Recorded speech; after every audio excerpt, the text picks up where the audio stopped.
Student, सो बेटा आज मैं आपको कराने वाली हूँ chapter measures of central tendency, that is your chapter number 8। इसमें हम टॉपिक कवर करेंगे डिस्क्रीट सीरीज। इससे पहले वीडियो में मैं आपको कराई थी इंडिविजुअल सीरीज, अब इस वीडियो में मैं आपको कराऊंगी डिस्क्रीट सीरीज। देखो बेटा, ये मेरा पढ़ाने का तरीका है, अगर आप ऐसे पढ़ोगे ठीक है तो आपके लिए बेनिफिट होगा। और देखो मैं ये सोचकर ऐसे पढ़ा रही हूँ क्योंकि अधिकतर बच्चे ऐसे होते हैं कि पूरे एक घंटे की वीडियोस देख के नहीं पढ़ते हैं, इसलिए जिस बच्चे को जिस टॉपिक में प्रॉब्लम है वो उस तरह की वीडियो देख सकता है। पहला पार्ट ये था इंडिविजुअल सीरीज का, अर्थमेटिक मीन में हमने जो कराया था, और अब ये है डिस्क्रीट सीरीज। ठीक है बेटा, चलो अब डिस्क्रीट सीरीज। एक बात और देखो, काफी बच्चों को चाहिए कि पूरा एक वन शॉट, मैं बेटा ट्राई करूंगी ठीक है, पहले एक बार पार्ट्स में डाल दूं, पूरा एक वन शॉट का रिवीजन ठीक है आपके लिए प्रिपेयर करूंगी, इसमें सब कुछ फॉर्मुलेस विद क्वेश्चन सब कुछ प्रैक्टिस कराऊंगी। ठीक है, चलो अब हम पढ़ते हैं डिस्क्रीट सीरीज। तो डिस्क्रीट सीरीज क्या होता है बेटा? इन डिस्क्रीट सीरीज फ्रीक्वेंसी एरे और अनग्रुप फ्रीक्वेंसी डिस्ट्रीब्यूशन भी कहा जाता है इसको, फ्रीक्वेंसी एरे और अनग्रुप फ्रीक्वेंसी डिस्ट्रीब्यूशन भी कहा जाता है। ठीक है, values of variable show the repetitions. इसके अंदर क्या होता है बेटा? रिपीटेशंस होता है वैल्यू की। अब मैंने आपको एक एग्जाम्पल दिया था कि आप अपने 20 दोस्तों के मार्क्स जोड़ो और डिवाइड बाय टोटल नंबर 20 है तो उनको टोटल से डिवाइड कर दो जितने मार्क्स हैं, तो सब बच्चों के अलग अलग मार्क्स थे। ठीक है, तो आपने वो मीन में कर दिया था। डिस्क्रीट सीरीज में ये होगा बेटा, हो सकता है अगर मैं बोलूँगी आपको 100 बच्चों का डेटा निकालना है और आपको क्या नाम है, ये भी तो हो सकता है ना कि भाई रिपीट हो, मींस भाई 4 बच्चों के 50 नंबर आ रहे हो 100 में से, भाई क्या नाम है 6 बच्चों के 80 नंबर आ रहे हो 100 में से, ये भी हो सकता है। तो रिपीटेशन जो होता है वो डिस्क्रीट सीरीज में होता है। That is frequencies are giving corresponding to different values of variables in a discrete series. The total number of observation that is n, number of total frequency, n क्या show करता है? Number of total frequency का सम। उसको कैसे निकलते हैं हम? सम of frequency, ऐसे लिखते हैं। चलो, arithmetic mean in a discrete series can be computed by applying. Arithmetic mean भी आपका डिस्क्रीट सीरीज में निकाला जाता है 3 मेथड से, वही same, direct method, shortcut method and step deviation method. So direct method पहले पढ़ लेते हैं। In this method, various item x are multiplied with their repetitive frequencies. देखो यहाँ पे आपको x गिवन हुआ, फ्रीक्वेंसी गिवन होगी, आप दोनों को मल्टीप्लाई करोगे ठीक है, and the sum of product summation of xf is divided by total number of frequency summation of f। क्या करोगे बेटा? आपको x दिया है, f दिया है, आप f का टोटल करोगे समेशन ऑफ x, वो लिख दोगे, और आप करोगे जब मल्टीप्लाई करोगे f और x का तो इन का भी टोटल करोगे तो लिख दोगे। To determine simple arithmetic mean that is, ये रहा हमारा formula, summation of fx upon summation of f। लिखो, साथ साथ नोट डाउन करते चलो। अब स्टेप भी देख लो ठीक है, स्टेप से भी समझ नहीं आएगा तो कोई दिक्कत नहीं है, क्वेश्चन इस तरह से कराऊंगी आपको क्लियर हो ही जाएगा। Multiply different values of variable with representative frequency and denoted by fx। आप क्या करो, ये कॉलम बनाओ fx का और x और f को मल्टीप्लाई कर दो। ठीक है, चलो फर्स्ट स्टेप में कर दिया। Obtain the sum total of fx and denoted by summation of fx। फिर जो आपका fx निकला है इसका टोटल करो और summation of fx लिखकर यहाँ पे लिख दो। Find out the total number of items in the series that is summation of f। फिर जो आपको f गिवन था उसका टोटल कर दो जो समेशन ऑफ f निकलेगा। ठीक है, और n अप्लाई फॉर्मूला, फिर अपना ये फॉर्मूला अप्लाई कर दो जो मैंने आपको बताया है अभी, summation of fx upon summation of f, जहां पर आपको पता है इसको क्या कहते हैं अर्थमेटिक मीन, इसको क्या कहते हैं मैंने बता चुकी हूँ अभी। ठीक है, क्वेश्चन है आपका, from the following data calculate arithmetic mean by direct method, shortcut method, step deviation method. ठीक है, सो हम सबको सॉल्व करने वाले हैं इस मेथड से, तीनों के तीनों मेथड आपको कराने वाली हूँ। क्वेश्चन आपको गिवन है बेटा, वेरिएबल्स मींस x आपको गिवन है, फ्रीक्वेंसी f गिवन है। ठीक है, सो आपके ये भी तो 2 बच्चों के हो सकता है, क्या नाम है, सेम मार्क्स है।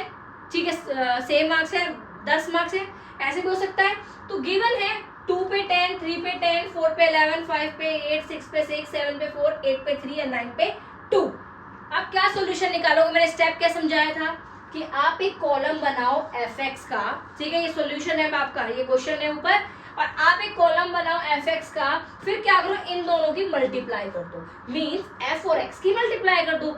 10 into 2 20, 10 into 3 48, 11 into 4 44, 5 into 8 40, 6 into 6 36, 7 into 4 28, 8 into 3 24 and 9 into 4 is 18।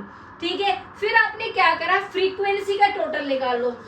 ठीक है, समेशन ऑफ फ्रीक्वेंसी जो कि आपका 60 है, देन समेशन ऑफ fx निकाल लो जो कि 258 है।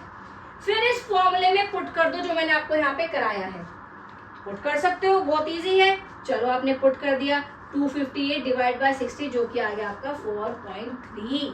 ठीक है बेटा, कोई टफ नहीं है। ठीक है, थ्योरी से समझा रही हूँ कि थ्योरी के थ्रू आपको दिमाग में आता रहेगा, हाँ इस प्रोसेस से हमें करना है। ठीक है, थ्योरी के साथ समझ लो, चाहे क्वेश्चन के थ्रू को समझ लो, समझ में आपको 100% आने वाला है। ठीक है, चलो बेटा अब हम पढ़ेंगे आगे।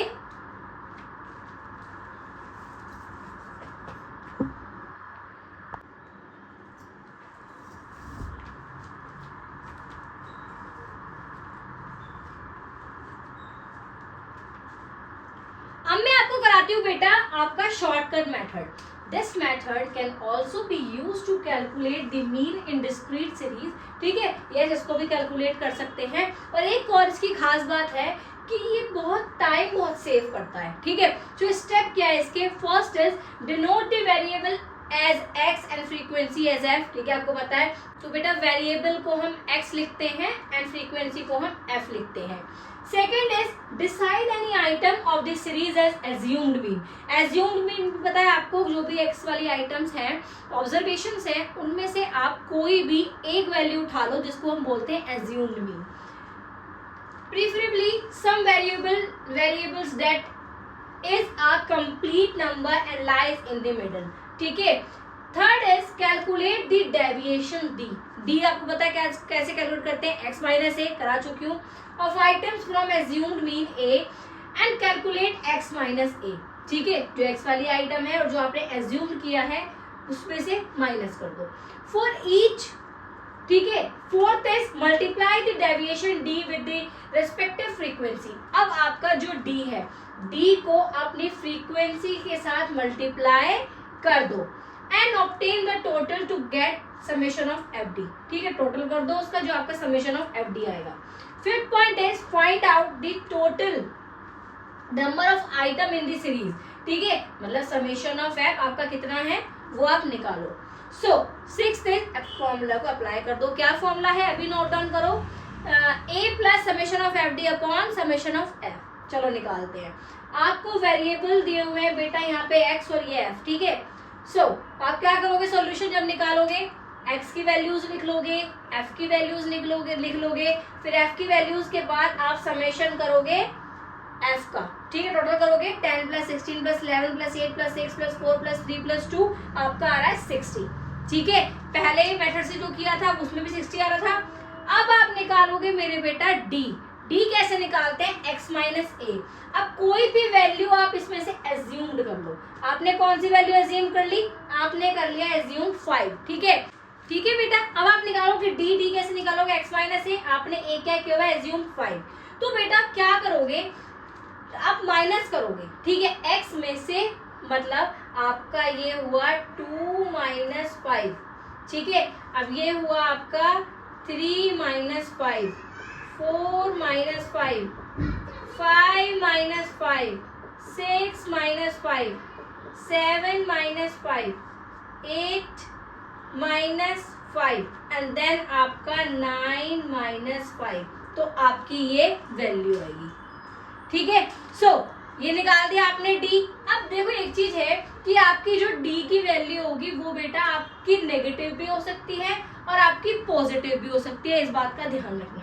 ठीक है, सो आप क्या करोगे, नेगेटिव वाली आइटम्स अलग प्लस कर लो, पॉजिटिव वाली आइटम अलग प्लस कर लो, देन उसको माइनस कर दो, आपका यहाँ पे वैल्यू आ जाएगी। चलो जी, आप एफ डी निकालोगे। अब मैंने क्या स्टेप बताया था, आप मल्टीप्लाई करोगे एफ और डी की।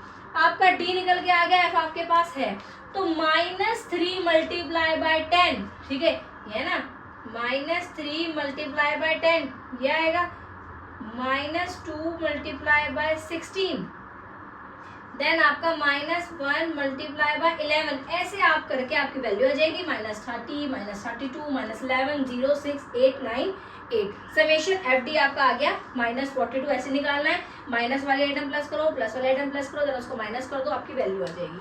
चलो आपका एफ डी भी आ गया। तो आपका फॉर्मूला आता है बेटा A plus summation of f d upon summation of f. A क्या माना था आपने, 5 माना था, 5 लिख दिया। समेशन ऑफ एफ डी आपका क्या आया -42, आपने ये लिख दिया। समेशन ऑफ एफ आपका है 60, आपने 60 लिख दिया। सॉल्व कर दोगे 300 - 42, ये वैल्यू आ जाएगी। सेम जो आपका पहले मेथड से आ रहा है वही वैल्यू आएगी 4.3। वीडियो को पॉज करके साथ से जो क्वेश्चन करा रही हो अपने आप सॉल्व करो, समझ में आ जाएगा, उससे आगे मत बढ़ना, ठीक है। सो ये हमारा हो गया, हमारा ये भी सॉल्यूशन हो गया, ठीक है। ये बेटा मैं ऑलरेडी पहले से लेकर के दिखा देती हूँ, आपके लिए आसानी होगी, ठीक है। आप देख के एकदम आपको समझ में आ जाएगा तुरंत।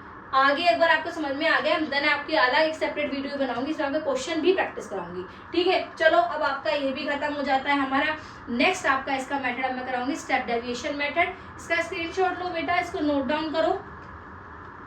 तो मेरे बेटा अब हमारा है हमारा थर्ड मेथड जो कि स्टेप डेविएशन डिस्क्रीट सीरीज का। इसके बाद हमारा ये टॉपिक भी खत्म होता है, ठीक है। अलग अलग वीडियो में अलग अलग सीरीज करा रही हूँ जिससे कि आपको कंफ्यूजन ना हो। बेटा मैं यहाँ पर वीडियो बना रही हूँ व्यूज के लिए नहीं बना रही हूँ, सिर्फ जितने बच्चे मेरे देख रहे हैं ना उनका कॉन्सेप्ट क्लियर हो जाए, उनके अच्छे मार्क्स आए, उनको एक सही पाथ मिल जाए कि हमें किस तरह चलना है, किस तरह से पढ़ाई करनी है, बस यही मोटिव है। तो इसलिए बेटा देखो स्टेप डेविएशन मेथड क्या कहता है, पहले सब करा चुकी। पार्ट 1 अगर आपने देख लिया ना तो आप ये तो कुछ भी नहीं है, सब अपने आप क्लियर हो जाएगा सब कुछ। पार्ट 1 बहुत जरूरी है आपका देखना। This method is a further simplification of shortcut method. It preferred when deviation from assumed mean are large numerical figures and they have some common factor. In this method, the value of deviation d are divided by common factor. बताया था ना, आप d तो निकाल लेते हो अपना x - a करके, बट d डैश कैसे निकालोगे, d बाय c कर d को डिवाइड, जो आपका d आया है इसको डिवाइड करना है कॉमन फैक्टर से। To ease the calculation process, the deviations obtained after the division are known as step deviation. So step जान लेते हैं फटाफट। Denote the variable as x and frequency as f. As we already know, the variable को x कहा जाता है, frequency को f कहा जाता है। Decide any item of the series and assumed mean a. भाई कोई भी सीरीज, जो कि क्वेश्चन आपका दिया हुआ है x और f दिया हुआ है, सीरीज में से कोई भी एक वैल्यू उठा लो और उसको एज्यूम कर लो, ठीक है। 3 उठा लो, 4 उठा लो, 5 उठा लो, कोई सा भी। Third point is calculate the deviation d of item from assumed mean a, that is calculate x - a। फिर उसके बाद एक d निकालो। d कैसे निकालोगे, x - a, x की जो वैल्यू है उसमें से आपने जो एज्यूम्ड किया है, फॉर एग्जांपल मैंने यहाँ पे 5 एज्यूम किया हुआ है तो माइनस करते जाओ, क्वेश्चन में बताऊंगी अभी, ठीक है। Then find out a common factor c। Common factor find out करो। भाई कॉमन फैक्टर क्या होता है, वो फैक्टर जो कि सबसे डिविजिबल हो। भाई d में से कोई भी एक वैल्यू उठाओ जो आपका सबसे डिवाइड हो सकता है, ठीक है। सो इसमें से हम क्या उठाएंगे, ठीक है, बताऊंगी क्वेश्चन में। From d and calculate d dash step deviation which is d by d by c। d निकालने के बाद d डैश निकालो जो कि आपका, देखो यहाँ पे लिखा है x - a, हम इसको d बाय c भी लिख सकते हैं, इट्स योर चॉइस, ठीक है। चलो जी, next step is multiply step deviation with frequency f and obtain the total to get summation of f d dash, ठीक है। अब इसका टोटल निकाल, तो आपको एफ डी डैश निकालना है। एफ डी डैश किस निकालोगे, d डैश को मल्टीप्लाई कर दो f से, तो आपका ये हो जाएगा, देन आपका समेशन आ जाएगा, ठीक है। आपका तीनों सीरीज से सेम मेथड आएगा। अगर आपको कोई क्वेश्चन सेम दिया है और तीनों चीज निकालने के लिए कहा है कि भाई तीनों मेथड से निकालो, तो बेटा तीनों मेथड का आंसर सेम आएगा, ये बात ध्यान रखना। अगर आप किसी का गलत आया तो आप गलत कर रहे हो, ठीक है। सो आपका तीनों मेथड का सेम आएगा, डायरेक्ट से भी, शॉर्टकट से भी एंड स्टेप डेविएशन से भी। चलो अब हम आ जाते हैं क्वेश्चन पे। भाई एक्स एफ, ठीक है, गिवन है, तो हमने डी निकाल दिया, x - a, ठीक है। x हमारे पास गिवन है, a हमारा क्या है, हमने 5 मान लिया, ठीक है। फिर कैसे निकालेंगे इसको, बताया ना बेटा, आप 2 - 5, देखो 2 जो एज्यूम किया माइनस करो, देन 3 - 5, ऐसे वैल्यू आपकी निकलती आ जाएगी। देन d कैसे निकाला हमने, d को डिवाइड कर दिया c से, कॉमन फैक्टर हमने 1 माना, इन सब में से 1 सबसे डिवाइड हो जाएगा। देन -3 डिवाइड बाय 1 -3 ये लिया है, 1 हमारा कॉमन फैक्टर है, डिवाइड बाय 1 तो -3, ये सेम भाई 1 को इससे डिवाइड करेंगे सबको तो वही वैल्यू आएगी, तो वही वैल्यू आ गई देखो -3 -2 -1 0 1 2 3 4। क्लियर? नाउ हम निकालेंगे एफ डी डैश, जो कि एफ की मल्टीप्लाई करेंगे इस डी डैश से। ठीक है, क्या हुआ? अब -3 की मल्टीप्लाई किससे करेंगे? 10 से। जब हम -3 की मल्टीप्लाई 10 से करेंगे, ठीक है बेटा, सो अब क्या करोगे? -3 को मल्टीप्लाई करोगे 10 से तो क्या आ गया? -30। देन -2 की मल्टीप्लाई करोगे आप किससे? 16 से, क्योंकि हम फ्रीक्वेंसी लेके चल रहे हैं ना, इसकी और इसकी मल्टीप्लाई कर रहे हैं, तो आपका आ जाएगा -32। ऐसे ही आप सारी वैल्यू निकालोगे। समझ में आया कैसे निकाला मैंने?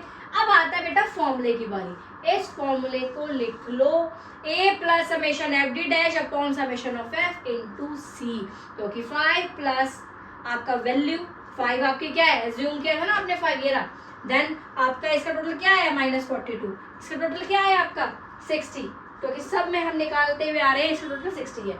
ठीक है, मल्टीप्लाई बाय सी आपका क्या है? 1, तो आपकी वैल्यू आ गई। ठीक है, देखो बेटा एक बात, मेरी बात मान लो कि आपको बिल्कुल ऐसे नहीं करना है कि मेरे को आज ही सब कुछ पढ़ लेना है, नहीं, धीरे धीरे चलो, फ्लो में चलो, कॉन्सेप्ट क्लियर करके चलो। ठीक है, अगर आप सोचोगे नहीं फटाफट, अरे बहुत बड़ा चैप्टर है, बहुत सारे न्यूमेरिकल से कैसे होगा, हो सब जाएगा, मैं आपकी हेल्प करूंगी, जितना आसान कंसेप्ट बना पाऊंगी बनाऊंगी आपके लिए। पर आप एक बात बस मेरी मान लो, ये मत सोच के चलो कि एकदम चैप्टर सारा कंप्लीट कर लो। अगर आप धीरे धीरे बेस स्ट्रॉन्ग करके चल रहे हो ना, तो सबसे बेस्ट बच्चे हो आप। बट अगर आप सोच रहे हो कि भाई फटाफट सारा पढ़ लूं, फिर आप एग्जाम में बैठे हो, अरे कैसे होना था, सब मेथड में कंफ्यूज हो जाओगे। तो इसलिए मैं अलग अलग सीरीज को अलग अलग वीडियो में करा रही हूँ।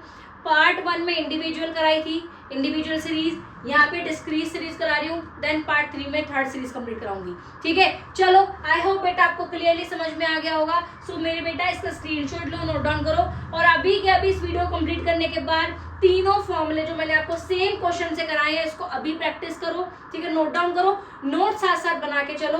जो बच्चा प्रैक्टिस रखता है ना अपनी, जो आप पढ़ रहे हो, ठीक है, उसको डे टू डे रिवाइज करता है, ठीक है, तो वो बेस्ट होता है। और दूसरी एक बात बता दूं आपको, अगर आपको टॉपर बनना है, सबसे इम्पॉर्टेंट टिप, ट्रिक्स, कुछ भी मान लो, आप एक सेपरेट नोटबुक बनाओ, उसमें फॉर्मूले जो साथ साथ आप पढ़ते जा रहे हो साथ साथ बनाओ, कि इंडिविजुअल सीरीज में तीनों मेथड में ये फॉर्मूले यूज होते हैं, देन स्टेप डेविएशन में ये फॉर्मूले होते हैं, डिस्क्रीट सीरीज में, देन कंटिन्यूअस सीरीज में तीनों मेथड में ये फॉर्मूले यूज होते हैं। इस तरह से बना के चलो, कोई प्रॉब्लम ही नहीं आएगी मेरे बेटा, बिल्कुल भी प्रॉब्लम नहीं आएगी। बहुत आसान चैप्टर है, मैं बोल रही हूँ आपको, बहुत आसानी तरीके से कराऊंगी आपको। ठीक है, चलो बेटा अब इस वीडियो को यहीं पे एंड करते हैं। आई होप आपको सारे टॉपिक क्लियरली समझ में आ गए होंगे। So thank you so much for watching मेरे बच्चों, and all the very best. मेहनत करते रहो, कोई भी हेल्प चाहिए मैं हूँ आपके पास। ठीक है, मैं आपकी हेल्प करूंगी। आप मुझे कमेंट्स में बताओ आपको कहाँ पे प्रॉब्लम आ रही है। ठीक है, so thank you so much, that's all for today. So please do like, share and subscribe my channel, अपने फ्रेंड्स में शेयर करो।